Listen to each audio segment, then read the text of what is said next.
the acting labor secretary, Julie Su, right now. Madam Secretary, thank you for being with us.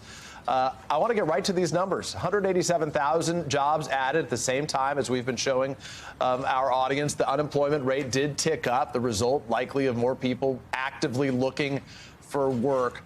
Why do you think more Americans are returning to the workforce? Are they worried about the economy? Have they spent down their savings? Or are they concerned about high interest rates? What's your take? Thank you so much. I think it's a sign of optimism. I think people coming back into the labor market as they have since the pandemic in record numbers is a sign that people, see some hope that they're out there looking for jobs. The numbers that we are reporting today are really what you'd want to see if you are looking for that soft landing people have been talking about, right? That we would have continued steady job growth, remaining low levels of unemployment, less than 4% for the longest stretch since the 1960s, and continued work to bring costs down. This is the economy the president envisions, where workers are stable, secure, and have a little bit of breathing room. Madam Secretary, the Fed has obviously been trying to cool the economy. This would appear to be some more evidence that things are cooling. Do you agree with that assessment that the labor market is cooling, and is that a good thing? Yeah, I don't want to speak about what the Fed does, but yes, initially, right after the very rapid recovery we've had, the fastest, in the 2.5 years since President Biden's been in office than at any time under any other president in 4 years. Following that time period of really breakneck jobs numbers, we are and have been entering a period of more sustained, steady growth. And yes, I would say that is good for the economy. That's a sign of what Bidenomics is all about, and it's good for the American people.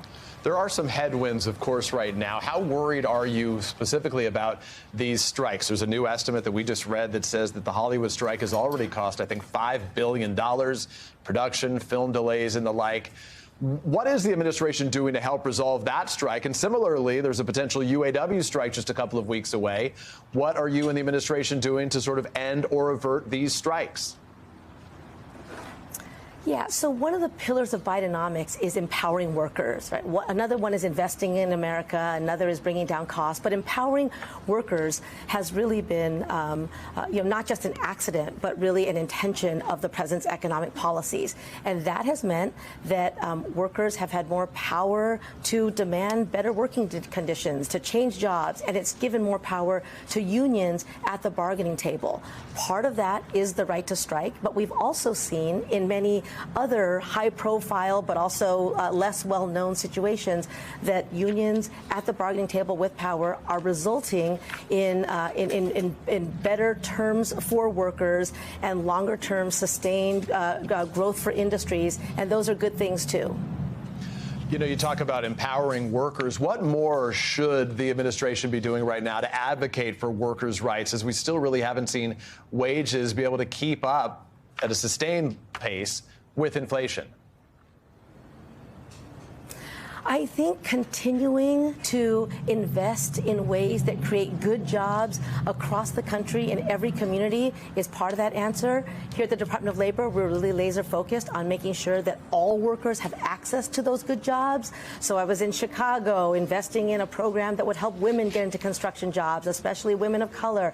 We are looking at people returning citizens from incarceration, taking advantage of the full talent of American people into these jobs is part of how we continue the kind of steady growth and broad-based recovery that we'd like to see. Julie Su is the acting labor secretary.